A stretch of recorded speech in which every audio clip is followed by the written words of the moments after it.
Welcome, guys, back to the Halcyon Fold here. It is going to be the Sillies in that seed number 5 versus Lucky13 Fury. I am really excited for this match because we have, once again, the teams providing us with something very new, very fun. We're going to get this jungle fortress in, and I have to say I haven't seen fortress in a very long time. How about you? Yeah, I haven't really. I've seen fortress a couple times in like my solo queue games, and I tend to love seeing it on the enemy team because I am not very fond of fortress in his current state on 1.8. Of course, in a more coordinated team environment, he's very likely going to do significantly better because he does have a lot of team utility abilities, but in the solo queue environment, generally does not do too well. As we see early aggression coming out from these two teams as well, but not going to have a first blood coming from the level 1 skirmish. Yeah.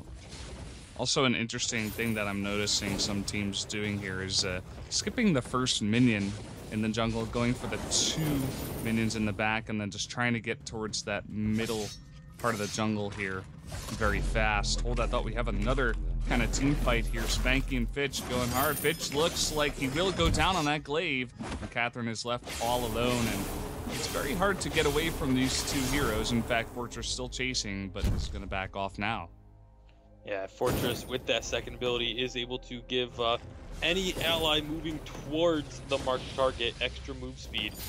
So it's, as you mentioned, extremely difficult to escape when these two are on them. Of course, I also, usually when I do see Fortress, he's in that the roam role and buying the Iron Guard contract.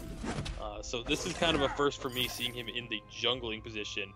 And oh, actually, during that, missed a kill up top. I didn't even realize that these two were going at it, but Cloud's able to pick up the kill onto Silly Omar. Yeah, that's a nice pickup there, especially after they did lose a bunch of their own jungle. Just going to gain a bit more of that map control. Unfortunately, it's not really going to affect the Sillies here too much. They just go back to the backside of their jungle, pick up the rest of their minions, and maybe go for the Scarf this time, as he is pretty far down the lane. Nope, just going to go towards the shop, I guess, for a bit, and maybe do a bit of invading here, clean up some of these scout traps. Yeah, and we see right there the very early pickup of the weapon infusion for Silly Smurf, and now they're going for the invade. We're going to be getting a good amount of damage taken, actually, on Lola 420, and not really delivering too much back. They do finally pop the weapon infusion, and now Silly Smurf is able to do some damage. Here comes Omar with the Celeste, but not going to be enough to save Fortress. And that's going to be a 2-for-1 thus far in favor of Lucky13.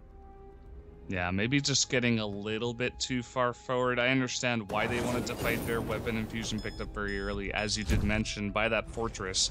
And just a lot of early items as well. Double Swift Shooter, double Weapon Blade. And actually, Celeste looking to turn around here and get some damage done. Catherine alone shouldn't be able to do much. And Celeste actually bullying a couple of them out of that lane.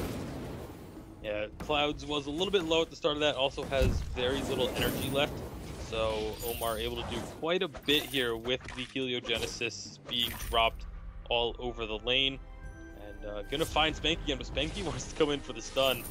Not quite going to have the range. The one thing I noticed about that previous fight in the jungle was that the weapon infusion really wasn't popped until after Arden was already down.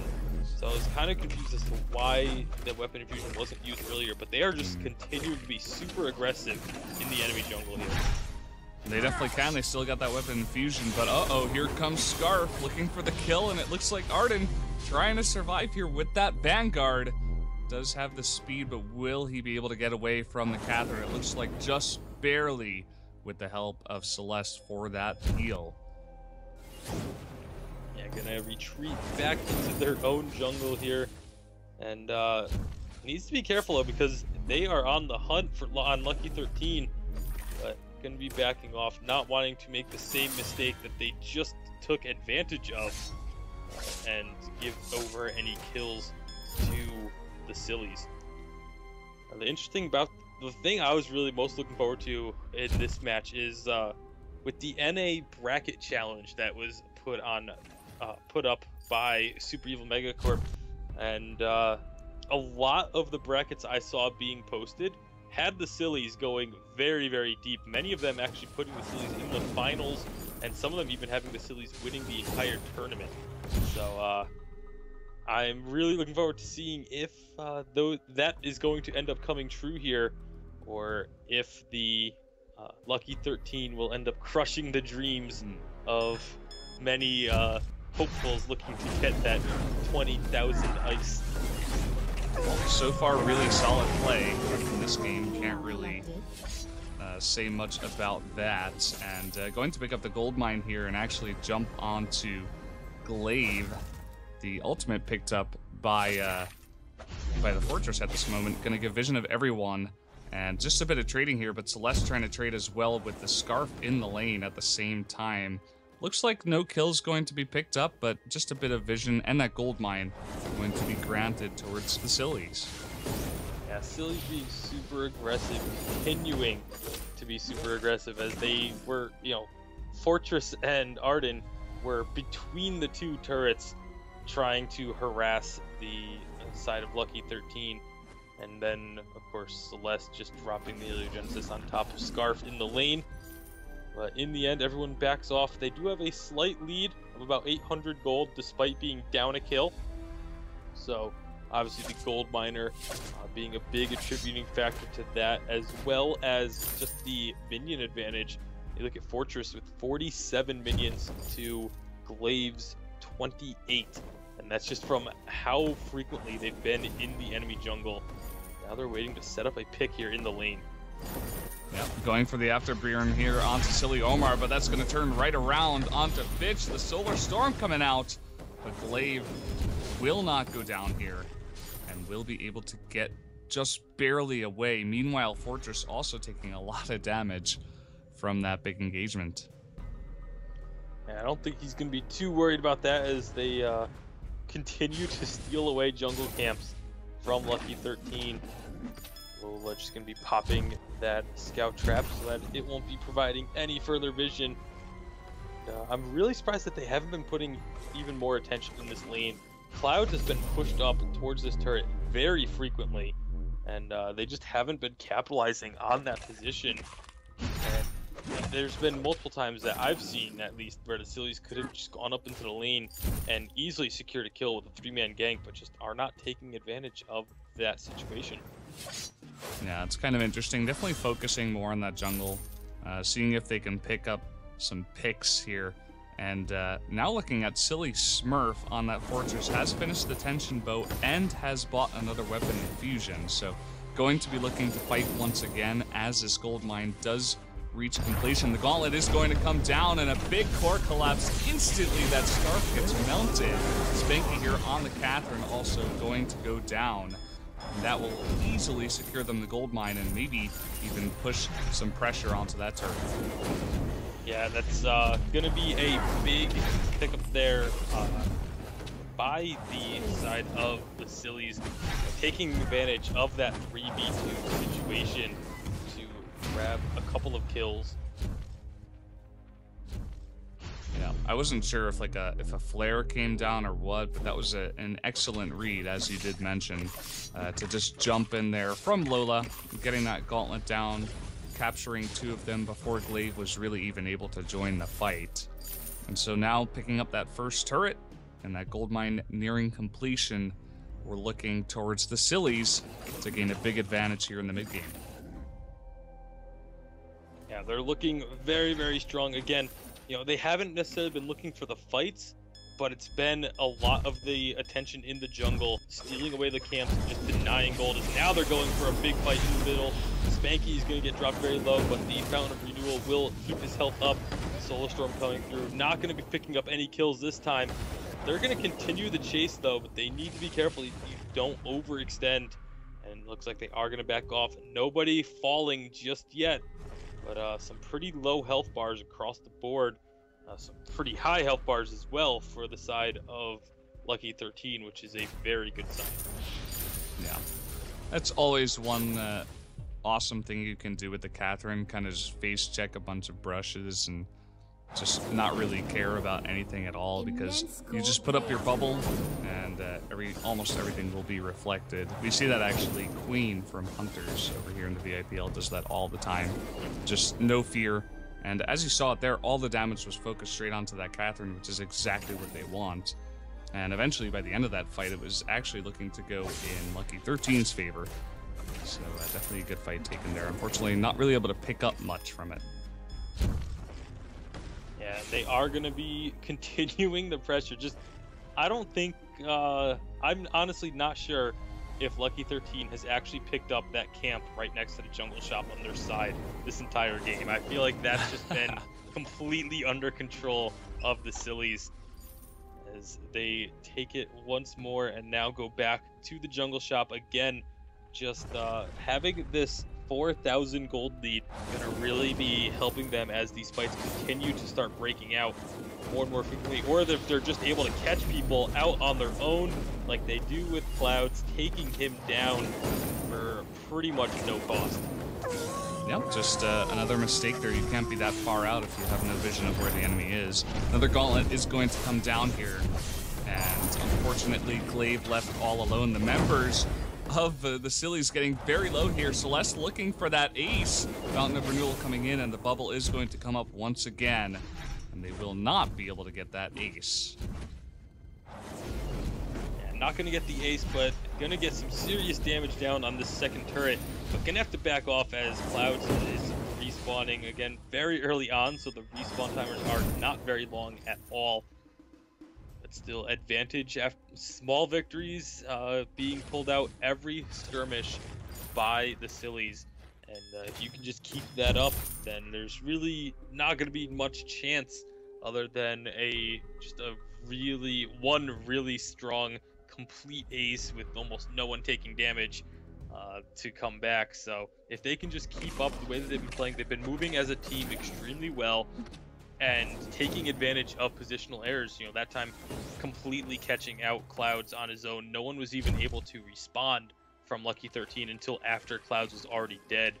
So really strong play from the Sillies, kind of trying to show why they're the number 5 seed in North America.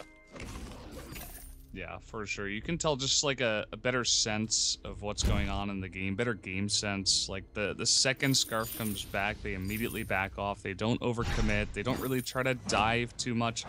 We saw Fortress there with the Arden. They did try to dive that one time onto the turret, but they were pretty high health. It ended up working out really well for them, especially after catching that Scarf. And that's really what this team composition is built around, right? You're going for the dive, you get that gauntlet off. You're having Fortress up in your face, and allow Celeste to do a ton of damage in the back as well. Yeah, that's exactly what they're looking to do. And now there's going to be a gauntlet, going to catch Scarf, but a great reflex block to get right through the gauntlet. However, the Solar Storm going out, doing a ton of damage to the team. Fountain of Renewal being used to get their health bars back up, and I don't think they're actually going to get any kills off this. Here comes the Dragon's Breath. Could be stunned out with a core collapse, and now they return back in. Fortress leaping on in with Celeste to get the kill on the Scarf, and unfortunately, Clouds not having a great time. They are just able to focus him down every single time. Yeah, we were very surprised when we saw this Fortress coming in, but we're beginning to see the reasons why it was picked up. You know, one of these melee carry heroes from the jungle, if you do play it in that jungle position instead of the roam, but just right there, like the second the stun came down onto the Scarf, Fortress was very easily able to jump right back onto the Scarf with that A ability. Just it instantly locks you on, and with the tension bow, you can do a huge amount of burst damage. We see also the third weapon infusion, may even be the fourth by this point. Can't even really tell. He's had it up the entire game, and I'm liking it so far. Actually, I don't feel like it's such a bad pick. Actually, I mean, especially in this important of a match, I love the fact that they're playing it with this much confidence and that it's really working out for them here. Yeah, like I said, with the team environment and able to have the coordination of everyone being on voice comms and having played with each other for a length of time, definitely makes the Fortress a much more viable pick than it is in solo queue, and we're seeing that being played out right here as there's another fight going on. Big damage coming out with the Solar Storm. and a tiny gold payout on the side from the Kraken spawning, but I don't think they're going to care about that right now as they pick up the ace. They have minions here as well. They can very easily just push this turret. Looks like they will take this third turret, open up the base, and we'll see if they decide to continue pushing or if they go for the Kraken. Looks like they've made the decision to continue pushing, but not many minions with them here. So these turrets are going to get that extra defensive stats, but they don't care. They take the turret. They have another wave with them, but now the enemy team is respawning. This could be a very risky stay, but there goes the gauntlet. Looking for more kills, but it's right next to the enemy base. So they are going to be able to get there, except for Fitch, unfortunately getting caught out, but they will answer with 1 kill there. Looking to pick up another one onto Omar. They will get it. So 2 kills picked up on the overstay by the Sillies. Yeah, great job here, just joining in. Clouds picking up 2 kills. I think that was a good one, but well, at the moment the Sillies here much better, not concerning the kills, but also concerning the gold, which is much more important. 7,000-8,000 gold here at the moment. And look at Silly Smurf here eating literally Clouds with Fortress. And gonna be, nope, Spanky not quite getting it to the bush in time to stop the recall of Fortress. And again, super impressed by this Fortress. You know, a hero that you really don't see very frequently, and that could actually be part of what plays into their advantage. Yep. You know, not only is it a hero that if you haven't played it, you know, teams just aren't expecting it, but when a team isn't expecting a hero to come out, you catch them off guard, and if they don't know how to play against it, then it just becomes such a massive advantage for your team. Yeah, so of the fact that they just don't know what to do. Kraken here, just in the second, pushing for the next fight. And Silly Smurf, as you said, I totally agree here. It is so... I mean, you have to put yourself into the position from Lucky13, and they are just like, what? We don't know how to deal with it, for example. And he is just 11-2, and look at that, the next fight breaking out here. Fitch going low, Silly Smurf, and Fitch falling. 1-0 trade at the moment. But this can turn pretty quick, and look at Spanky's going in, soaking up all the damage. Oh, Clouds in the meantime here picking up the kill for the 1-1 trade. Yeah, maybe a little bit too aggressive there from the Sillies, as Kraken was still making its way down the lane. They went for a big fight inside the enemy base. But Kraken is still going to get a good amount of work onto this turret. Of course, they have the Scarf, which, as we've seen in multiple other regions and events, just melts through this Kraken so quickly. So they are only going to get about half of that turret's health down before the Kraken does fall. But still a big lead in favor of the Sillies. Just not, maybe a little bit too aggressive and getting too eager to try and end the game in that instance. I feel like if they waited for the Kraken, they would have been able to finish that one off. Yeah, I mean, there's no denying that they are very far ahead in this game, but I definitely agree with you. Kind of just getting a little bit too far forward there.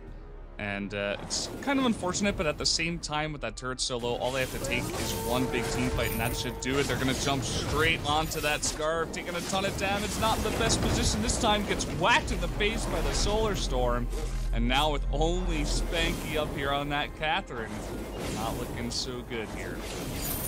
Yeah, and that was a huge shield and Fountain of Renewal used by the Arden there, keeping everyone alive despite taking quite a bit of damage.